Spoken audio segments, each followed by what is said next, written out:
அனைவருக்கும் வணக்கம். இந்த வீடியோவில் 6ஆம் வகுப்பு முதல் பருவம் இயல் 2லிருந்து ஒரு 30 கொஷின்ஸ் டீட்டெயில்டாக பார்க்கலாம். முதல் கேள்வி, இந்தியாவின் பறவை மனிதர் என்று அழைக்கப்படுபவர் யார்? இந்தியாவின் பறவை மனிதர் என்று அழைக்கப்படுபவர் யார்? ஆன்சர் ஆப்ஷன் ஏ, சலீம் அலி. சலீம் அலி அவங்களுடைய வாழ்க்கை வரலாற்று நூலின் பெயர் சிட்டுக்குருவியின் வீழ்ச்சி. இங்கிலீஷில் த ஃபால் ஆஃப் ஸ்பேரோ என்று சொல்வாங்க. இரண்டாவது கேள்வி, மாடங்கள் என்ற சொல்லின் பொருள் என்ன? மாடங்கள் என்ற சொல்லின் பொருள் என்ன? ஆன்சர் ஆப்ஷன் சி, மாளிகையின் அடுக்குகள். சித்தம் என்ற சொல்லின் பொருள் உள்ளம். காணி என்பது நில அளவை குறிக்கும் சொல். அலி என்ற சொல்லின் பொருள் கருணை.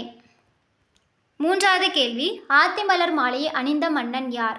ஆத்திமலர் மாலையை அணிந்த மன்னன் யார்? ஆன்சர் ஆப்ஷன் பி, சோழர். சேரர்கள் பார்த்தீங்கன்னா பனம்பூ மாலையை அணிவாங்க. பாண்டியர்கள் வேப்பம்பூ மாலையை அணிவாங்க. நான்காவது கேள்வி, முதல் எழுத்துக்கள் மொத்தம் எத்தனை? முதல் எழுத்துக்கள் மொத்தம் எத்தனை? Answer option C, 30. உயிரெழுத்துக்கள் 12ம் மெய்யெழுத்துக்கள் 18ம் சேர்ந்து 30 எழுத்துக்கள் முதல் எழுத்துக்கள் என்று சொல்வாங்க. ஐந்தாவது கேள்வி, 7 சொற்களில் மனிதர்களுக்கு அறத்தை கற்றுத்தரும் நூல் எது? 7 சொற்களில் மனிதர்களுக்கு அறத்தை கற்றுத்தரும் நூல் எது? Answer option C, Thirukkural. ஆறாவது கேள்வி, ரியோ நகரில் மாற்றுத்திறனாளிகள் ஒலிம்பிக் போட்டி நடைபெற்ற ஆண்டு? ரியோ நகரில் மாற்றுத்திறனாளிகள் ஒலிம்பிக் போட்டி நடைபெற்ற ஆண்டு? Answer option D, 2016. 2016 ரியோ நகரில் மாற்றுத்திறனாளிகளுக்கு ஒலிம்பிக் போட்டி நடந்திருக்கும். இந்த போட்டியில் சேலம் மாவட்டத்தைச் சேர்ந்த மாரியப்பன் தங்கவேலு அவர்கள் உயரம் தாண்டுதலில் தங்கப்பதக்கம் வாங்கியிருப்பாங்க. ஏழாவது கேள்வி, 14 கீழ்கணக்கு நூல்களில் ஒன்று எது? 14 கீழ்கணக்கு நூல்களில் ஒன்று எது? ஆன்சர் ஆப்ஷன் ஏ, திருக்குறள். மற்ற ஆப்ஷன்லாம் பாருங்கள், நற்றிணை, குறுந்தொகை, பரிபாடல். இந்த மூன்றுமே 14 மேல்கணக்கு நூல்கள். எட்டாவது கேள்வி, பறவைகள் எவற்றிற்காக இடம்பெயர்கின்றன? பறவைகள் எவற்றிற்காக இடம்பெயர்கின்றன? ஆன்சர் ஆப்ஷன் டி, அனைத்தும் சரி. பறவைகள் பார்த்திங்கன்னா உணவு, தட்பவெப்பநிலை மாற்றம், இனப்பெருக்கம், இருப்பிடம் இவற்றிற்காக இடம்பெயரும். ஒன்பதாவது கேள்வி, கூற்று 1, கிழவனும் கடலும் என்பது ஒரு லத்தீன் புதினமாகும். கூற்று 2, கிழவனும் கடலும் என்ற புதினம் 1954ஆம் ஆண்டு நோபல் பரிசினை பெற்றது. ஆன்சர் ஆப்ஷன் பி, கூற்று 2 மட்டும் சரி. கிழவனும் கடலும் என்பது ஒரு லத்தீன் புதினம் கிடையாது, இது ஒரு ஆங்கில புதினம். 10வது கேள்வி, முதல் எழுத்துக்களை சார்ந்து வரும் எழுத்து எது? முதல் எழுத்துக்களை சார்ந்து வரும் எழுத்து எது? ஆன்சர் ஆப்ஷன் சி, சார்பெழுத்து. சார்பெழுத்துக்கள் 10 வகைப்படும். அவை உயிர்மெய், ஆயுதம், உயிரெழப்படை, ஒற்றளப்படை, ஐகார குறுக்கம், ஔகார குறுக்கம், மகர குறுக்கம், ஆயுத குறுக்கம், குற்றியலிகரம், குற்றியலுகரம் என்று 10 வகைப்படும். 11வது கேள்வி, திருவள்ளுவர் டேஸ் ஆண்டுகளுக்கு முற்பட்டவர்? திருவள்ளுவர் டேஸ் ஆண்டுகளுக்கு முற்பட்டவர்? Answer option B, 2000. 12வது கேள்வி, புல் என்பதன் வேறு பெயர் என்ன? புல் என்பதன் வேறு பெயர் என்ன? ஆன்சர் ஆப்ஷன் ஏ, பறவை. ஆப்ஷன் பியில் இருக்கக்கூடிய பறவை பார்த்தீங்கன்னா கடலை குறிக்கக்கூடிய பறவை. 13வது கேள்வி, பாரதியார் நூல்களில் பொருந்தாதது எது? பாரதியார் நூல்களில் பொருந்தாதது எது? ஆன்சர் ஆப்ஷன் டி, குயில். குயில் என்பது பாரதிதாசனினுடைய இதழ். இந்த கண்ணன் பாட்டு, குயில் பாட்டு, பாஞ்சாலி சபதம் இந்த மூன்றுமே பார்த்தீங்கன்னா பாரதியாரினுடைய நூல்கள். இந்த மூன்றையுமே முப்பெரும் காப்பியங்கள் என்று சொல்வாங்க. 14வது கேள்வி, நன்மாடங்கள் என்னும் சொல்லை பிரித்து எழுத கிடைப்பது? நன்மாடங்கள் என்னும் சொல்லை பிரித்து எழுத கிடைப்பது? ஆன்சர் ஆப்ஷன் பி, நன்மை கூட்டல் மாடங்கள். 15வது கேள்வி, ஒருவருக்கு மிகச்சிறந்த அணி எது? ஒருவருக்கு மிகச்சிறந்த அணி எது?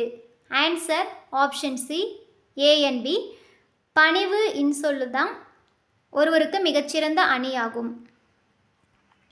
16வது கேள்வி, உலகிலேயே நெடுந்தொலைவு பயணம் செய்யும் பறவை இனம் எது? உலகிலேயே நெடுந்தொலைவு பயணம் செய்யும் பறவை இனம் எது? ஆன்சர் ஆப்ஷன் ஏ, ஆர்டிகாலா. 22,000 கிலோமீட்டர் பயணம் செய்யும். 17வது கேள்வி, கழுத்தில் சூடுவது டேஸ். கழுத்தில் சூடுவது டேஸ். ஆன்சர் ஆப்ஷன் ஏ தார். 18வது கேள்வி, தமிழாக்கம் தருக. வெதர். வெதர்னா ஆன்சர் ஆப்ஷன் பி வானிலை. காலநிலை என்பது கிளைமேட். கண்டம் என்பது காண்டினென்ட். வலசைனா மைக்ரேஷன். 19வது கேள்வி, ஆண் சிட்டுக்குருவியின் தொண்டை பகுதி டேஸ் நிறத்தில் இருக்கும். ஆண் சிட்டுக்குருவியின் தொண்டை பகுதி டேஸ் நிறத்தில் இருக்கும். ஆன்சர் ஆப்ஷன் ஏ கருப்பு. சிட்டுக்குருவிகள் பார்த்தீங்கன்னா பொதுவாக பழுப்பு நிறத்தில் இருக்கும். ஆண் சிட்டுக்குருவியினுடைய உடல் பகுதி அடர் பழுப்பு நிறத்தில் இருக்கும். பெண் சிட்டுக்குருவியினுடைய உடல் பகுதி மங்கிய பழுப்பு நிறத்தில் இருக்கும். 20வது கேள்வி, சிறகடிக்காமல் கடலையும் தாண்டி பறக்கும் பறவை எது? சிறகடிக்காமல் கடலையும் தாண்டி பறக்கும் பறவை எது? ஆன்சர் ஆப்ஷன் பி கப்பல் பறவை. இந்த கப்பல் பறவை பார்த்தீங்கன்னா தரையிறங்காமல் 400 கிலோமீட்டர் வரை பறக்கக்கூடிய திறன் கொண்டது. இந்த கப்பல் பறவையினுடைய வேறு பெயர்கள் கூளைக்காடா, கடற்கொள்ளை பறவை. 21வது கேள்வி, காக்கை குருவி எங்கள் ஜாதி என்று கூறியவர் யார்? காக்கை குருவி எங்கள் சாதி என்று கூறியவர் யார்? Answer option A Bharathiyar. 22வது கேள்வி, உலக சிட்டுக்குருவிகள் தினம். உலக சிட்டுக்குருவிகள் தினம். Answer option A March 20. March 22 பார்த்தீங்கன்னா உலக தண்ணீர் தினம். மார்ச் 23 உலக வானிலை தினம். மார்ச் 24 உலக காசநோய் தினம். 23வது கேள்வி, பறவைகள் இடம்பெயர்தலை டேஸ் என்பர். பறவைகள் இடம்பெயர்தலை டேஸ் என்பர். ஆன்சர் ஆப்ஷன் பி வலசை போதல். பெரும்பாலும் பார்த்தீங்கன்னா நீர்வாழ் பறவைகள் தான் வலசை போகும். இந்த நிலவு, விண்மீன், புவியீர்ப்பு புலம் இவற்றை அடிப்படையாக கொண்டு தான் பறவைகள் ஒரு இடத்தில் இருந்து இன்னொரு இடத்துக்கு இடம்பெயரும். 24வது கேள்வி, சிலப்பதிகாரத்தை இயற்றியவர் யார்? சிலப்பதிகாரத்தை இயற்றியவர் யார்? Answer option C Ilangovadigal. Ilangovadigal Chera மன்னர் மரபை சார்ந்தவங்க. 25வது கேள்வி, சிட்டுக்குருவி எத்தனை நாள் அடை காக்கும்? சிட்டுக்குருவி எத்தனை நாள் அடை காக்கும்? ஆன்சர் ஆப்ஷன் சி 14 நாட்கள் அடை காக்கும். சிட்டுக்குருவிகள் பார்த்தீங்கன்னா 3லிருந்து 6 முட்டைகள் வரைக்கும் இடும். 14 நாட்கள் அடை காக்கும். 15வது நாள் குஞ்சுகள் வெளியே வரும். சிட்டுக்குருவியினுடைய வாழ்நாள் பார்த்தீங்கன்னா 10 முதல் 13 ஆண்டுகள். 26வது கேள்வி, இரட்டை காப்பியங்கள் என்று அழைக்கப்படும் நூல்கள் எவை? இரட்டை காப்பியங்கள் என்று அழைக்கப்படும் நூல்கள் எவை? Answer option C A and B. Silappatikaram, Manimekalai இந்த ரெண்டையும் தான் இரட்டை காப்பியங்கள் என்று சொல்வாங்க. இந்த சிலப்பதிகாரம், மணிமேகலையை இயற்கை இன்ப வாழ்வு நிலையங்கள் என்றும் சொல்வாங்க. இந்த ரெண்டையுமே பார்த்து வச்சுக்கோங்க. இரட்டை காப்பியங்கள் என்றாலும் இயற்கை இன்ப வாழ்வு நிலையங்கள் என்றாலும் ரெண்டுமே சிலப்பதிகாரம், மணிமேகலையை குறிக்கக்கூடியது. 27வது கேள்வி, மனிதன் இல்லாத உலகில் பறவைகள் வாழ முடியும், பறவைகள் இல்லாத உலகில் மனிதன் வாழ முடியாது என்று கூறியவர் யார்? மனிதன் இல்லாத உலகில் பறவைகள் வாழ முடியும், பறவைகள் இல்லாத உலகில் மனிதன் வாழ முடியாது என்று கூறியவர் யார்? ஆன்சர் ஆப்ஷன் டி சலீம் அலி. 28வது கேள்வி, ஐரோப்பாவில் இருந்து தமிழகத்திற்கு டேஸ் வருவது தற்போதைய ஆய்வில் உறுதிப்படுத்தப்பட்டு உள்ளது. ஐரோப்பாவில் இருந்து தமிழகத்திற்கு டேஸ் வருவது தற்போதைய ஆய்வில் உறுதிப்படுத்தப்பட்டு உள்ளது. ஆன்சர் ஆப்ஷன் பி செங்கால் நாரைகள். தற்போது வெகுவாக அழிந்து வரக்கூடிய பறவை இனம் எதுன்னு கேட்டாங்கன்னா சிட்டுக்குருவிகள். 29வது கேள்வி, கிழவனும் கடலும் என்ற நூலின் ஆசிரியர் யார்? கிழவனும் கடலும் என்ற நூலின் ஆசிரியர் யார்? Answer option C Ernst Hemingway. Santiago பார்த்தீங்கன்னா இந்த கிழவனும் கடலும் என்ற கதையில் வரக்கூடிய கதாநாயகன் சாண்டியாகோ.